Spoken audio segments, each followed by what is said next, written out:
Serdar Bey, səsiniz düzəldi mi? Səsinizdə problem var idi. Vallahi indi de var. Yəqin hiss olunur mu bilmirəm. İndi de var problem ama. Biraz hiss olunur. Biraz hiss olunur. Ya indi yalı yaxşıdır. 3-4 günün bəlkə səsim çıxmırdı. Böyle qəribə bir şeydi. Bilmirəm nədən olub da indi. Böyle mən su içmirəm məsələn. Çünki bu çox zat belə şeylər mən dilimə vurmuram. Ama olanda da olur ne bileyim indi. Biri deyir, biri su, biri deyir. Mən də bu həkimlərə də çox etibar eləmirəm. Gedən kimi deyir, rakt aparıb əməliyyata salırlar adam. Ona görə getmirəm oralara da. Bax belə. Necəsiz Serdar Bey, nə var? Hələ ki sağam aynıdır, buna da şükür. Səsim xaricində, yəni belə normaldır. Orada indi səsimiz düzələcək. Demək, qoy mən bir neçə kəlmə deyim aynıdır. Sonra yəqin sualların da var, çoxdan düşünmüşüm. Buyurun Serdar Bey, buyurun. Deməli, ilk növbədə mən bu çox belə heyranlıqla izləyirəm Ramiz Mehdiyev məsələsi. Yadınıza düşəcək, mən başlayanda dedim, bu belə bir şovudur ki, burada lallar da danışacaq. Ona görə də mən bu xora qoşulmuram. Və indi də mən bu xora qoşulma fikrim yoxdur. Mən bütün bu danışılanların hamısını biraz qeyri-ciddi və qeyri-səmimi hesab edirəm. Niyə? Baxın, deməli, bu günə qədər artıq bir aydan çoxdur. Ramiz Mehdiyevin haqqında güya ev tutaqlığı çıxarılıb. Nə məhkəmənin, nə Daxili İşlər Nazirinin, nə prokurorluğun, nə DTX-nın hansı ki istintaqı aparı deyirlər. Bir cümlə, tək bir cümlə açıqlaması yoxdur. Prezident aparatından çıt yoxdur. Ancaq danışanlar kimdir? Müsavat TV'dir. APA TV arada məlumatlar yayır. Demək, günün səsi info, bir də Qafqaz info. Və bu danışan adamların da toplumun ictimai rəydə, toplumun o şuurunda etibarlılıq və mötəbərlik skalası sıfırın altındadır. Yəni bunların heç biri toplum üçün etibarlı mənbə deyil. Və o əvvəl verdiyim sualı bir daha vermək istəyirəm ki, əgər bu məsələlər gizli aparılmalıdırsa, ki bunlar yəni bu istintaq məxfidirsə, o zaman bu qədər məlumatları bunlara kim ötürür? Deməli, hər şey əllərindən çıxıb danışırlar. Ay belə olacaq, nə bilim, imdaddan sonra, paraddan sonra həbslər olacaq, filan olacaq. Mən bu qana susamaq tərəfdarı da böyləm. Həbslər də mənə o biraz deyil, amma bu hardan arada belə həbs olacaq, belə sensasyon həbslər filan. Deməli, bir neçə adamın adını hallandırdılar. Mən demişdim, bugün də fikirdəyəm, adı hallandırılan adamların Ramiz Mehdiyevin hamısı şantaj olunur, hamısı istisnasız. Yəni enində sonunda yenə də hər şeydə də gəlir, şarkıya pul lazımdır, ayrıda bir şey yoxdur. Və bu dadda da bax həmən bu efirlər, bu televiziyalar, bu saytlar burada necə deyim, o ara düzəldən rolundadılar. Yəni o xəbər aparıb gətirən. Bunlara məlumat ötürür, filan kəsin adı hallandırır, filan kəs adı hallanan kimi gəlir ki, mənim adım, mən vallah Ramiz Mehdiyev və çox daha maraqlı şeylər var. Bu Ramiz Mehdiyevin başındadır. Bu Ramiz Mehdiyev çox ağıllı adam olub əslində. İndi ona hələ bir şey deyir. Niyə ağıllı adam olub? Ramiz Mehdiyev deməli zaman özü haqqında kitab buraxdırıb. Və görünür bəzi adamlara, iqtidar müxalifət, yəni cəmiyyətin az çox tanınmış adamlara, nə bilim alimlərə, ziyalılara, şairlərə, yazıçılara, kimlərə və hamısına kimlərə öz zəng vurub, kimlərə zəng vurdurub ki, bəs Ramiz müəllim haqqında kitab çıxıb bir şey yaz. O da yazıb. Və ya Ramiz müəllimin yubileyidir, kimsə danışıblar. İndi baxın, iqtidardan, müxalifətdən nə qədər adamların, əslində orada mən onu böyük də qəbahət saymıram, amma indi insanlar danışıb, Ramiz Mehdiyev də vəzifədə işləyib, amma bu qədər dərinləməsinə, məsələm üçün mən bugün İsa Əbbəlinin adını paylaşdım, o danışıqını. Ondan sonra nə bilim, Ziyafət Əsgərovun danışığı filan. Ramiz Mehdiyev bunların hamısını kopyalayıb əlində. İndi də 1-1, 2-1, 3-1 buraxır. Amma bunlar nə edirlər? Artıq da təzə bir şey tapanmırlar. Bu efirlər xüsusilə müsabat efiri. İndiyə qədər danışıqları var. Filan kəs, nə bilim nə. Bunların ümumi məcmusundan təzə bir şey düzəldib, yəni təzə bir şey. Hər gündə şok xəbər, təcili xəbər, şok xəbər, Ramiz Mehdiyev işində heç nə də yoxdur. Niyə yoxdur heç nə? Bir daha deyirəm, bunların dediyi heç nədir axı. İndi bir televiziya danışır, ne bileyim, indi her şeyden danışmaq olar, o cümlədən Ramiz Mehdiyevdən. Ama bu televiziyaların özlərinin, bu efirlərin və bu saytların, dedim, mötəbərlilik dərəcəsi şkala 0'ın altındadır. Bu cəmiyyət bunlara inanmır. Heç cəmiyyət axı, biz əvvəl vaxtda danışmışdıq, cəmiyyət heç bu dövlət orqanlarının verdiyi xəbərlərə elə biraz barmaq arası baxar, yəni etimad dərəcəsi yoxdur. O zaman bunlar indi sabah birdən durub desələr ki, bunlar elə müsavatın, nə bilim, dadın, bu televiziya saytların öz fəaliyyəti olub, onda biz neyi niyəcəyik məsələn, bu cəmiyyətə nə deyəcəklər? Yəni demək istədiyim odur ki, bu şeylər Ramiz Mehdiyev əslində bu sistemdən Azərbaycanın hakim zehniyyətdən qaynaqlanan məsələlərdir. Mən bir şey deyim, əgər Ramiz Mehdiyev haqqında deyilənlər hamısı həqiqət olsa belə, bu hakimiyyətin süpürgəcidən nazirə, prezidentə qədər hamısının bir mənalı şəkildə istifasını gərəkdirir. Əgər bu deyilənlər həqiqətdirsə. Yox, bu deyilənlər həqiqət deyilsə, yəni bir adamı bu qədər linc eləmək, bunun özü də əslində yaxşı göstəricidir. Bu da özlüyündə kütləvi istifalara səbəbiyyət verəcək məsələdir. O zaman nə baş verir məsələn? Çünki bu ölkədə tək bu deyil. Şimdi dedim ya, bu rejimdən zehniyyətdən qaynaqları. Ramiz Mehdiyev olmasa belə, bu Ramiz Mehdiyev bunları uydurmalıydılar. Niyə uydurmalıdılar? Çünki artıq vəziyyət çox qədərindən artıq getdikcə gərginləşə gedir. İqtisadi, sosial məsələlər, ölkədə təhsil, səhiyyə sistemi darğılır, hər şey, ölkədə bütün hər şey çökür. Və bunu kiminsə boynatmaq... Bir müdaxilim edeyim, çox üzr istəyirəm. Buyurun. Vapşe Ramiz Mehdiyev var mı? Görən var mı? Bir çəkilişdə mi? Bir kadırda mı? Bəlkə adam... Valla bəlkə adam yoxdur. Vapşe Ramiz Mehdiyev. Bəlkə adam yoxdur, bəlkə də ölüb və bastırıblar, heç bilən yoxdur. Yəni, baxın, bu Azərbaycanın dərdləri burada başlamayıb, bu təzəsi məsələ deyil ki. Hacı Məmmədov məsələsi, sonra bu Gülər Geyt, Eldar Geyt məsələsi, o mandat alıverir filan, ondan sonra MTM məsələsi, ondan sonra Tərtər məsələsi, ondan sonra Tovuz, Nardaran, Gəncə, bunların hər biri ayrı-ayrılıqda bir yox, bir neçə hökumətin dərhal istifasını gərəkdirən məsələlər, dərhal. Hələ o birisi təzə gələn hakimiyyətə oradan pay düşər. Yəni bu qədər şeyləri elə çıxıb demək ki, bunda yaxşı dəfələrlə deyilib, baxı, mən demişəm ən azından baxdı. Yaxşı, bu ölkədə 30 ildə bu ölkənin bütün idarə etməsi Ramiz Mehdiyevin əlində idisə,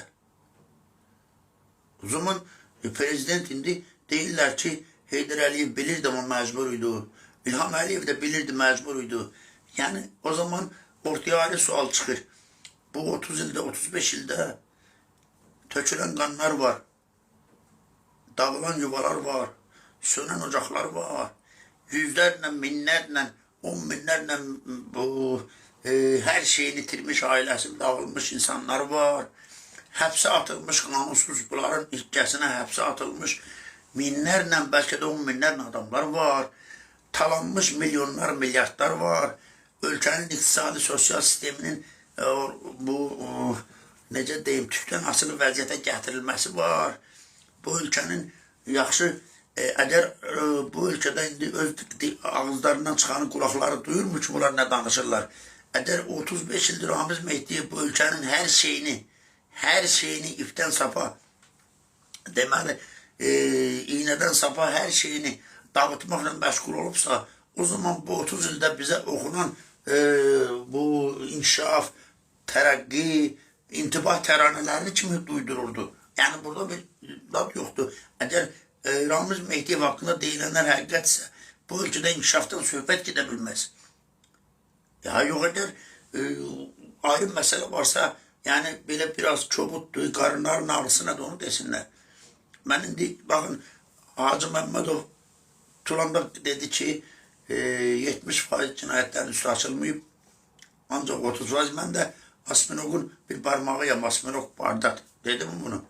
Yaxşı, Hacı Məmmədov həbsə getdi, öldü də, bu qədər illərdə bu dövlət, bu hökumət, bu DTX, bu prokuratura, bu filan, bunlar bir heç olmasa maraq üçün bir araştırdılar mı ki bu Asminok kimdi? Ondan sonra bu Hacı Mehmedov'un 70%, o da adi sıradan cinayetler değil. Ha, bunlar paçkalarla insanları o Qarabulaqda zaten kəfənsiz gömməklə məşğul olublar. Bəs bu cinayetler kim, hansı cinayetlerdir, kim törədir? Sonra bayaq dedim, bu Dadi adının adı, Gülərin bu mandat alberi çıxdı ortaya. Bir maraqlanan oldu mu ki bu həqiqətdir mi, yalandır mı? Güləri qoydular içəri, nəyinəsə bilmirəm, heç nə maddəsi vermişlər ona. Amma efirdə aydın görünən mandat alberi, ondan sonra adam uğurluğu, o zaman o Elşad Abdullayev'in yaydığı kasetler var idi. O kasetlerde dövlətin en üstün təbəqəsindən, yani dövlət xüsusi xidmətlərin adamları gəlib nələr danışırlar. Bir onların üzerinden bir araştırma getdi mi ki, ne baş verir bu ülkede? Ondan sonra geldi Tərtər məsələsi. Bugüne kadar Tərtər hakkında dövlətin mövqeyi yoktu ortada. Dövlət ümumiyyətcə elə bil ki, her zaman sual yananı, dövlətin özü var mı? Bayaq soruşdu, Ramiz Mehdiyev var mı? Dövlət var mı bu ülkede? Ha, İlham Əliyev de bilirdi, məcburuydu. Heydər Əliyev de bilirdi. O zaman bu kadar illerde bu... Maraqlıdır Sərdar bəy, nə məcburiyyətiymiş belə? Kim imiş Ramiz Mehdiyev? Axı, burada bunlar indi onun musavatı, nə bilim, Elbrus Sərudun filanın, nə bilim, dedi, Afanın deməyinlə deyil ki, İlham Əliyevin özünün çıxışları var, illərlə bəyanatları var. Hər ilin sonunda, baxın, yaxında gene de yeni il qabağı millətə müraciət var. İlham Əliyev hər dəfə deyib ki, biz müstəqil siyasət yürüdürük, biz heç kimdən qorxmuruq. Ha, bir Ramiz Mehdiyevin ötesinden gelebilmeyen, ondan korkan bir hükümet, bir devlet, bir prezident, bir devlet erkanı.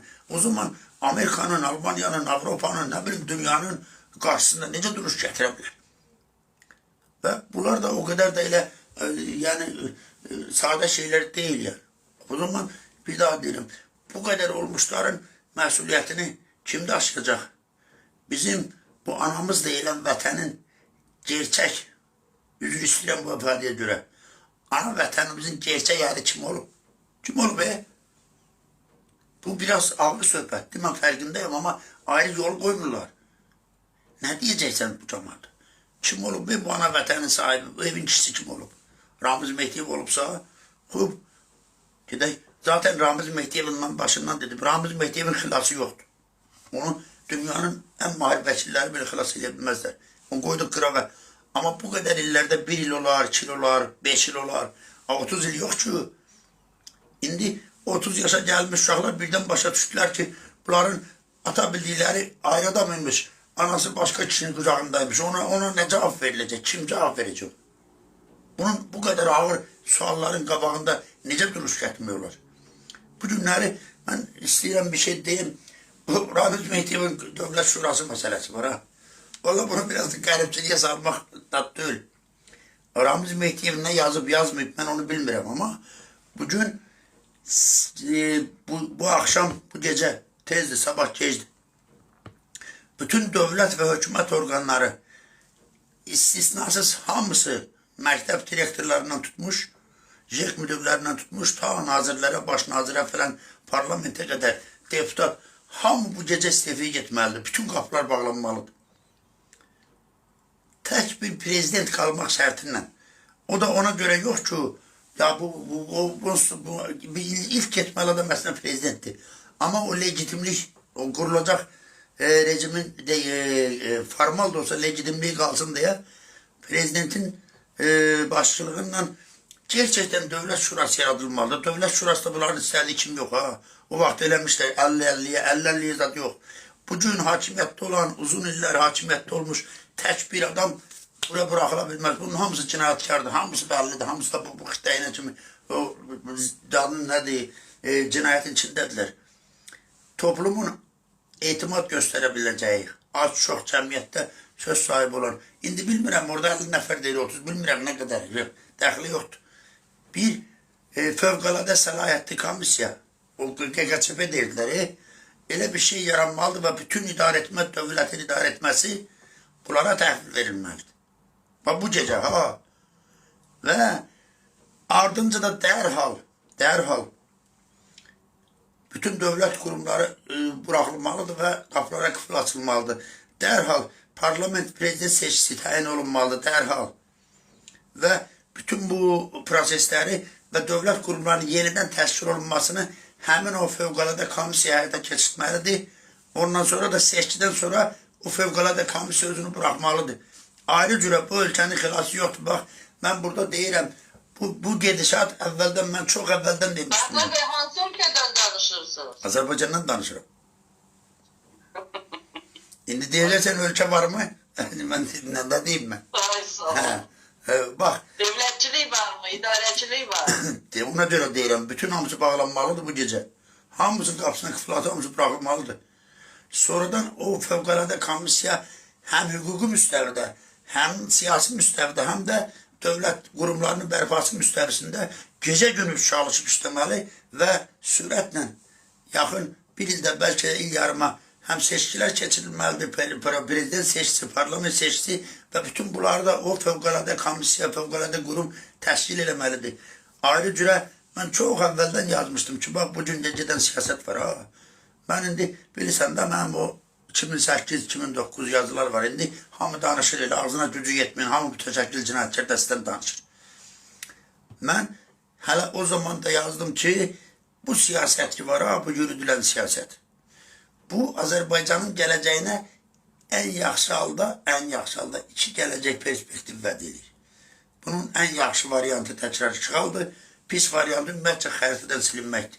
Bu gedişat bizi xəritədən silməyə aparır. Bax, bugünkü gedişat var, ha. Bu, Azərbaycanı xəritədən silməyə aparır. Artıq o işğalı da qoydum qırağa. Baxın, Ukrayna orada. Ukraynanın o boyda dövləti da qoyub, o xirurg stoluna qoyub kəsib doğruyurlar. Azərbaycan nə boydadır ki? Nə əhalisindən, nə ərazisindən, nə potensialından, heç nə ilə Azərbaycan Ukrayna boyda deyil.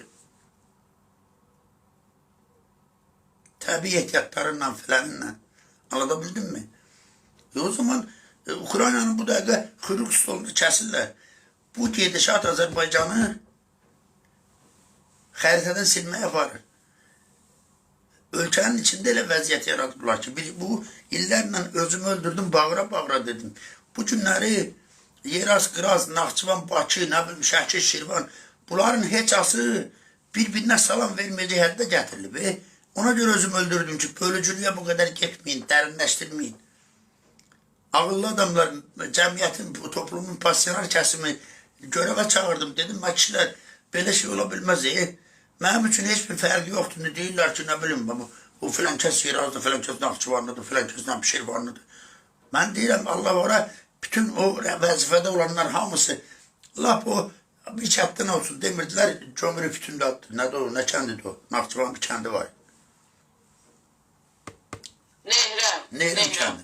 Olsun hamısı. 57 dənə general var. Hamısı. 57 dənə. Bir kənddən 57 general var. 57 general olmaz deyirlər də indi olsun məsələ. Hamısı bir kənddən olsun. Amma elədir. Hamısı bir kənddən olsun. Amma o gömrük rəisi olsun. Gerçəkdən ölkənin gömrük rəisi olsun. O bir rayonun icra başçısı olsun. Gerçək başçı olsun. Mən demişəm, istənilən bir başçı var ha bu rayonlarda. İndi bu günlərdə prezident təzə başçılar təzə təyin eləmədi. Yığdı başına biraz məsləhət zad verdi. Yerlərini dəyişdi oraya buraya. Düzdür. Tək bir rayonda, tək bir ailədə çörək dərdi varsa, o rayonun başçısı mənəvi haqqı yoxdur. Gecələr rahat yata bilməməlidir. İndi işarə gəlib. Bunlar neynəmək istəyirlər? Bunlar yatıb durub. O günü bir şey paylaşmışdım mən. O Rusiyada o paradislər deyir. Deyir ki, yaxında vergi olacaq heç nə üçün. Heç nə vergisi çıxacaq. Bildin?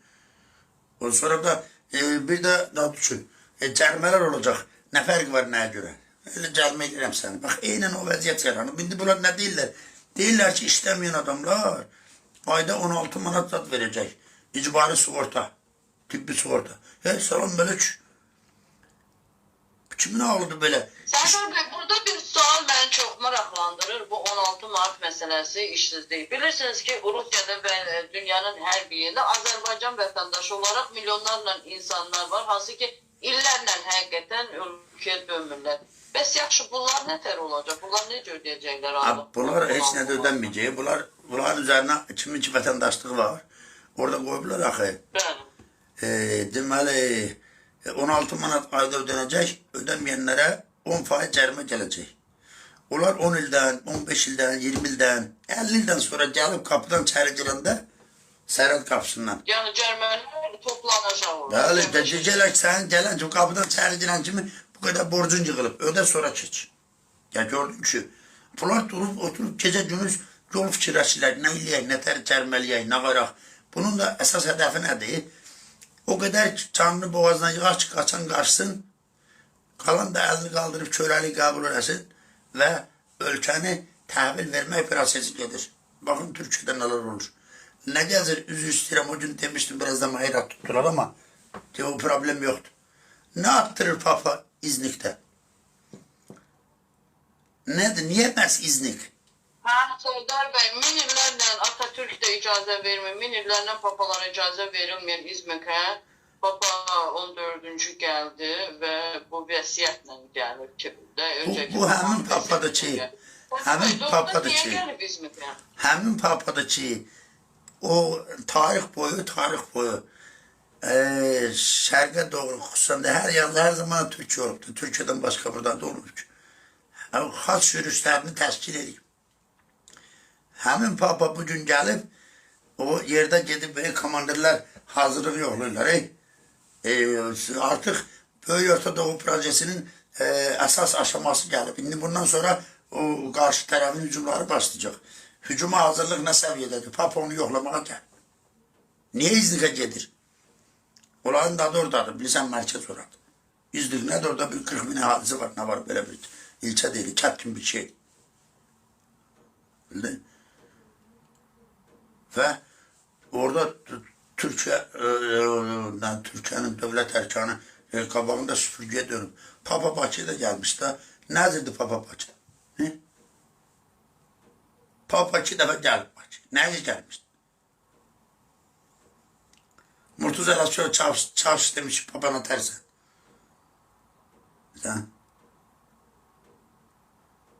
İndi baxın, söhbət hardan haraya gəlir. Bu, belə ölkə idarə olunmaz. Belə başı pozuq, belə beşpiridil ola bilməz.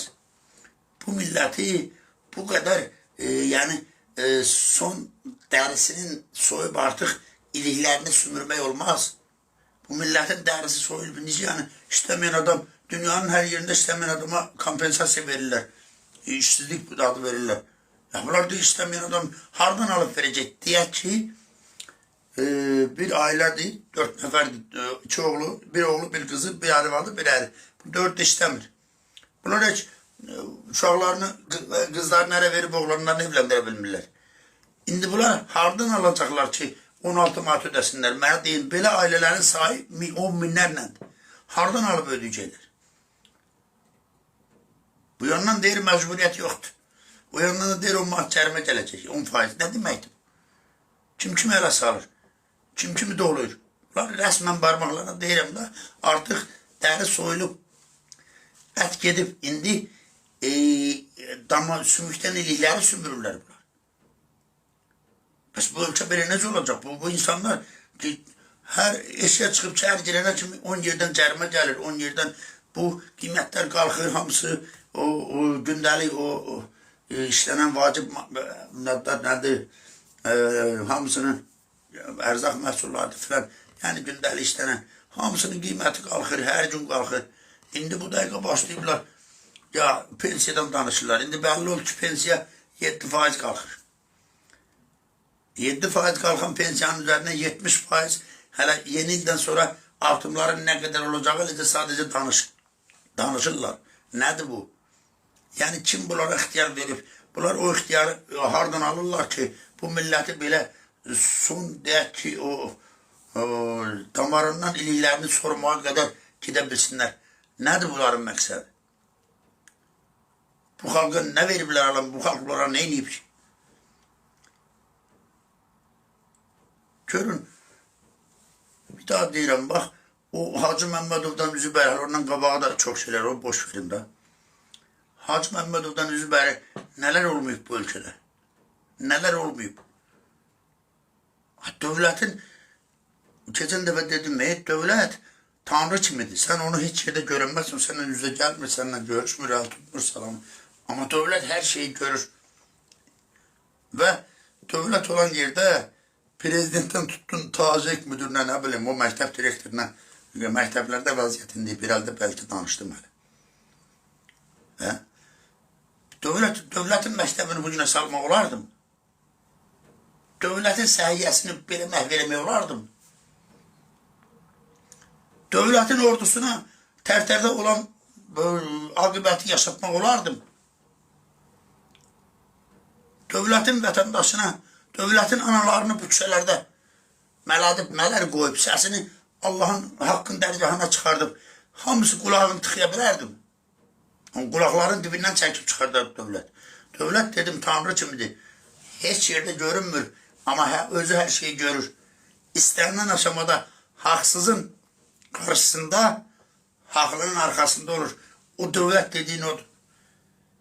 Mənə deyin, tək bir dənə nümunə göstərin ki, hansısa Azərbaycanın son 20 il, bəlkə də çox 25 il, hətta çox məhkəmələrində tək nübar üçün, nübar üçün bir dənə qərar, bir qətnamə, bir hökm tapa bilməzsən ki, haqqı ədalətə söykənsin.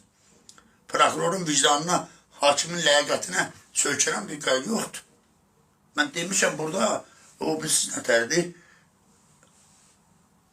Nə o tərəf, nə bu tərəf. Birdən orada məhkəməyə iş düşür, pulları yoxdur. Ta pul ala bilməyənə kimi hakim iş tuzadır.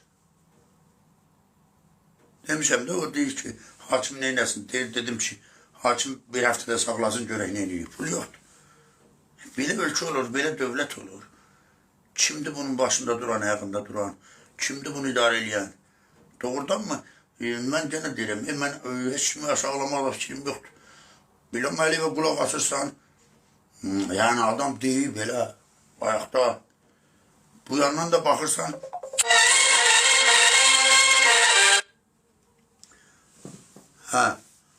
bu yandan da baxırsan, ölkədə heç kim kitabını oxumur. Bayaqlarım gün orta bir status yazdım. Bakın, məcbur olub nə eləmişəm? Prezidentin, baş prokurorun bir də daxil istənən şəklini qoymuşam. Bax, çox adi bir şey deyəcəm. 2 dəqiqənin içində 2 dəfə telefona kontrol yükləmişəm. Manat. 12 manat, 5 manat. Təsəvvür edin. 12 manat yüklədim, yazdı ki, balansınız 12 manat 20 qəpikdir. 5 manat yüklədim, yazdı ki, balansınız 16 manat 20 qəpikdir. 1 manat ortada getdi. Gözüm görə-görə 2 dəqiqənin içində əlimdə. İndi təsəvvür edin. İndi o Narmabali, düzdür. Azərbaycandakı mobil operatorların hamısının milyonun üzərində 2 milyon, 3 milyon abunəsi var. Və bunlar hər adamdan, bax belə aralıqda hər adamdan 1 manat tutanda otduqları yerdə. Bunlar gör neçə milyonlarla pul elir. Bir belə pulu kim yer? Kim yeyə bilər? Yazdım ki, bir zəhmət, baxın, görüm, bir şey deyin. Gücünüz çatmır, onu deyin. Çıt yoxdur. İndi mən neyim, mən nə varım, çıxın bayraq götürüm, gedim, özümü yandırım. Söhbət, 1 manat söhbət deyil, ciddi məsələdir, çox ciddi məsələ. Adamlar, ben deyirəm, prezident, baş prokuror, daxil işlər naziri.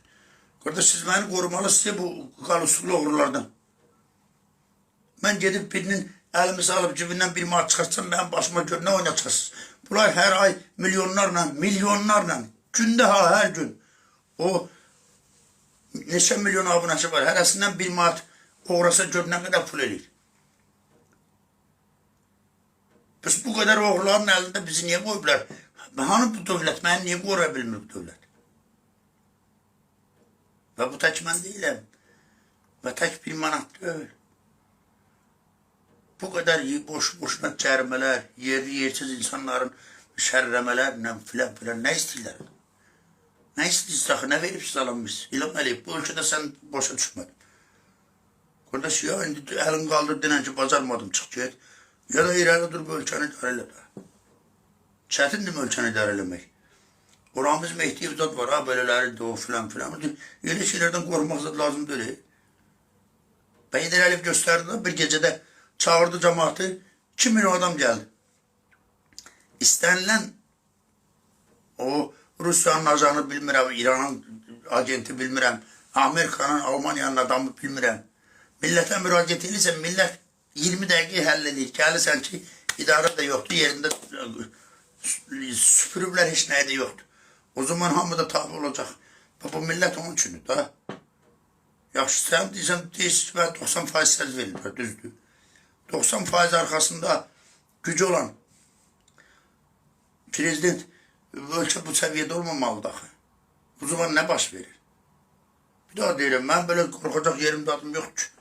Demişəm, İlham Əliyev duruşunu çox bəyənirəm. Bax, o iclaslarda durub belə. Öyle biraz da üzr istəyirəm. Böyle lot kimi davranış var. Xoşlayıram bunu. Mən istəyirəm Azərbaycanın bütün məmurları bax belə. Amma oradan o tərəfə nə var? Bu qədər şeylər danışır. Danışıqların hamısı icraatlar tərsinə gedir. Niyə?